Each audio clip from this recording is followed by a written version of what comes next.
السلام علیکم ورحمۃ اللہ وبرکاتہ۔ یوٹیوب چینل مدنی اپڈیٹ پر خوش آمدید۔ آج ہم اسلامی سال کے سب سے پہلے مہینے محرم کے متعلق معلومات دیں گے۔ محرم الحرام کے اسلام میں کیا فضائل ہیں؟ عاشورہ کا دن یعنی 10 محرم کو عاشورہ کیوں کہا جاتا ہے؟ عاشورہ کے فضائل کیا ہیں؟ یہ سب جاننے کے لیے اس ویڈیو کو مکمل آخر تک دیکھیں۔ جو چینل پر ہمارے نیو ویور ہیں وہ ہمارے چینل کو ضرور سبسکرائب کریں، بیل آئیکن کے بٹن کو بھی کلک کریں تاکہ ہماری ہر نئی آنے والی ویڈیو کا نوٹیفیکیشن آپ کو ملتا رہے۔ محرم الحرام اسلامی سال کا پہلا مہینہ ہے۔ اس کا شمار حرمت والے مہینوں میں ہوتا ہے۔ اس ماہ مبارک کی حرمت کی وجہ سے اسے محرم کا نام دیا گیا ہے۔ اس ماہ مبارک کا پہلا عشرہ پہلی شریعتوں سے ہماری شریعت تک نہایت بابرکت و محل عبادت رہا ہے۔ ماہ محرم الحرام کے کئی فضائل احادیث مبارکہ میں آئے ہیں۔ ایک فرمان مصطفیٰ صلی اللہ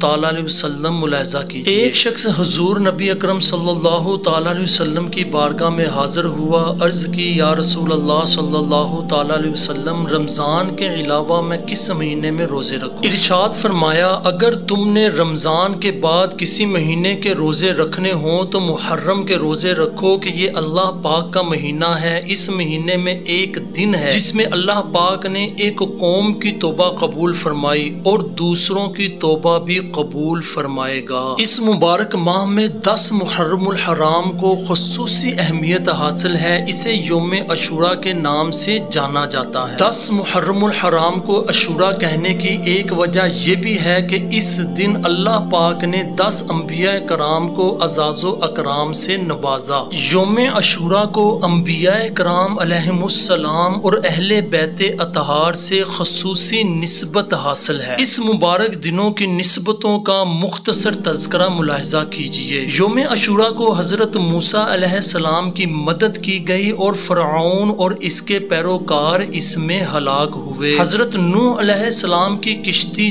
جودی پہاڑ پر ٹھہری۔ حضرت یونس علیہ السلام کو مچھلی کے پیٹ سے نجات ملی۔ حضرت سیدنا آدم علیہ السلام کی قبولیت توبہ کا دن ہے۔ حضرت یوسف علیہ السلام کنویں سے نکالے گئے۔ اسی دن حضرت عیسیٰ علیہ السلام کی ولادت ہوئی اور اسی دن آپ علیہ السلام کو آسمان پر اٹھایا گیا۔ عاشورہ کے دن ہی حضرت داؤد علیہ السلام کی توبہ قبول ہوئی۔ حضرت ابراہیم علیہ السلام کی اسی دن ولادت ہوئی۔ حضرت یعقوب علیہ السلام کی بینائی کا ضعف اسی دن دور ہوا۔ یوم عاشورہ کو نبی اکرم صلی اللہ تعالی علیہ وسلم کو مغفرت کا مژدہ ملا۔ حضرت ادریس علیہ السلام کو آسمان پر اٹھایا گیا۔ اسی روز اللہ پاک نے حضرت ایوب علیہ السلام کی آزمائش دور فرمائی۔ یوم عاشورہ کو ہی حضرت سلیمان علیہ السلام کو بادشاہت عطا ہوئی۔ اس ماہ مبارک کی پہلی تاریخ کو مسلمانوں کے دوسرے خلیفہ حضرت عمر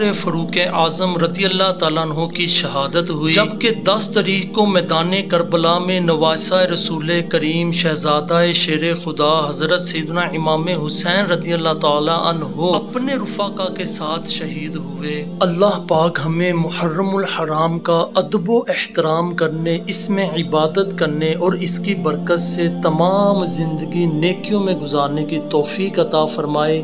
آمین بجاہ النبی الامین صلی اللہ تعالی علیہ وسلم۔